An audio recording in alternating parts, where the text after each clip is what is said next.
नमस्कार, मैं भूप सिंह पूनिया और आप देख रहे हैं सारांश हिंदी क्लासेज।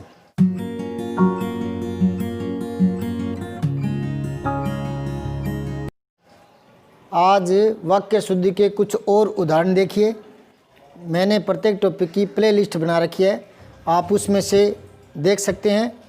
और रीट के विद्यार्थी जो पहली बार देख रहे हैं या कोई भी पहली बार देख रहा है तो वो चैनल को सब्सक्राइब ज़रूर करें और अगर वीडियो पसंद आते हैं तो लाइक ज़रूर करें। धन्यवाद। तो लीजिए, लिंग संबंधी गलती के कुछ और वाक्य देखिए। मैं फटाफट इन वाक्यों को बोल देता हूँ और जहाँ समझाने की ज़रूरत पड़ेगी मैं समझा दूँगा। तो देखिए, यह एकांकी बहुत अच्छी है। तो एकांकी बोलने में, उच्चारण करने में स्त्रीलिंग शब्द लगता है, लेकिन ये पुल्लिंग शब्द है। तो यहाँ आएगा यह एकांकी बहुत अच्छा है। मेरे मित्र की पत्नी विद्वान है। पत्नी है, स्त्रीलिंग शब्द आएगा तो यहाँ विदुषी आएगा। विद्वान आता है पुल्लिंग के लिए। मीरा एक प्रसिद्ध कवि थी। तो मीरा स्त्रीलिंग शब्द है तो यहाँ कवि नहीं आएगा, कवयित्री आएगा। ये लिखने में देख लो कैसे लिखा जाएगा। कवि तो होता है लेकिन फिर इसका स्त्रीलिंग रूप कवि नहीं होता, कव होता है, कव। फिर आगे यित्री, ये पहले कव बोल लें आप, कवयित्री, कव कंठस्थ कर लें। वरना क्या होता है कि कई बार पेपर में आता है शुद्ध शब्द तो कवयित्री ऐसे लिख देते हैं। तो यहाँ थोड़ा गौर करें, कव जो चालें जुबान पर, तो कवयित्री, ठीक है। आगे देखें, बेटी प्राय घर का धन होता है। बेटी प्राय घर का धन होता है नहीं, होती है। कई सोचते हैं कि धन के कारण होता आएगा, धन होता है, नहीं, ये धन नहीं है। ये पूरा देखें, प्राय घर का धन यूँ है, और ये प्राय घर का धन जो है ये विशेषण का काम कर रहा है बेटी के लिए, बेटी के समझ में आया है। तो ये पदबंध है, बेटी के लिए पदबंध है ये। तो बेटी की बात है तो होती आएगा, ठीक है। तो यहाँ देखें, सत्य बोलना उसकी आदत थी आएगा यहाँ। कारण क्या है, अगर मैं यहाँ कहूँ कि आदत स्त्रीलिंग शब्द है तो ये थी आया, ऐसे बताऊँगा तो फिर यहाँ है ना, यहाँ धन भी तो पुल्लिंग शब्द है तो फिर होता पड़ा रहने दे। लेकिन नहीं, ये धन के कारण नहीं है, ठीक है।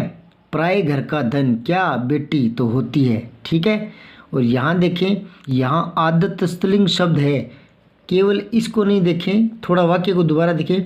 सत्य बोलना, तो इसी की बात होती तो पुल्लिंग शब्द आता, सत्य बोलना अच्छा है, यूँ आता, यूँ नहीं होता सत्य बोलना अच्छी है। तो इसके कारण नहीं आ रहा, ये सत्य बोलना था, ये इसके कारण नहीं आ रहा था। ये है उसकी आदत थी, तो उसकी या राम की या मोहन की, जब ये विभक्ति लग जाती है तो ये कर्तृवाच्य नहीं, ये कर्मवाच्य है। तो कर्मवाच्य तो कर्म के अनुसार आएगा। तो आदत थी, आदत स्त्रीलिंग, तो ये थी। इस तरह से याद रखें। बुआ जी आप क्या कर रहे हैं, ये कई बार हम बोलचाल में सम्मान देने के लिए ऐसा बोल देते हैं, लेकिन क्या कर रही हैं यूँ आएगा, हैं तो आएगा, इस पर बिंदी आएगी, ठीक है। लेकिन ये क्या कर रही हैं यूँ आएगा। आत्मा अमर होता है, आत्मा अमर होती है। सेनापति को प्रणाम करनी पड़ती है, प्रणाम करना पड़ता है, ठीक है।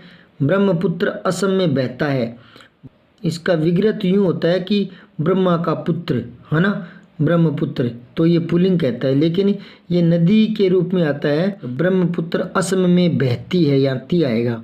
वह स्त्री नहीं मूर्तिमंत करुणा है, तो मूर्तिमंत नहीं, मूर्तिमयी स्त्रीलिंग शब्द है ना, तो मूर्तिमयी। जया एक बुद्धिमान बालिका है, बुद्धिमान नहीं, बुद्धिमती, मान पुल्लिंग के लिए और मति स्त्रीलिंग के लिए। उसका ससुराल जयपुर में है, उसका ससुराल नहीं, उसकी, क्योंकि ससुराल जो है वो स्त्रीलिंग शब्द है। तूफान मेल तेजी से आ रही है, तूफान मेल जो शब्द है वो पुल्लिंग शब्द है, तो तेजी से आ रहा है, ठीक है, ये थोड़ा ध्यान दें। गंगा पतित पावन नदी है, पतित पावन नहीं, पतित पावनी, पतित पावनी नदी है। रामायण हमारी भक्ति ग्रंथ है, हमारी नहीं, हमारा भक्ति ग्रंथ है। क्योंकि हमारा हमारी जो संबंध है वो इसके साथ है और भक्ति ग्रंथ पुल्लिंग शब्द है, तो हमारा आएगा यहाँ। उसके हाथ की वस्तु आम थी, उसके हाथ की वस्तु आम था। हाथ की वस्तु अच्छी है तब तो स्त्रीलिंग आएगा, लेकिन बात इसकी नहीं कह रहा, वो कह रहे हैं इसको कर्म प्रधान बना रहा है, तो आम था। ठीक है, हाथ की जो वस्तु थी वो क्या था? आम था। वह अपने धुन में जा रहा है, तो वह अपने धुन में जा रहा है नहीं, वह अपनी धुन में जा रहा है। अपनी धुन में, धुन स्त्रीलिंग शब्द है। कल वचन संबंधी कुछ और वाक्य बताऊंगा, तो ज़रूर देखें। धन्यवाद।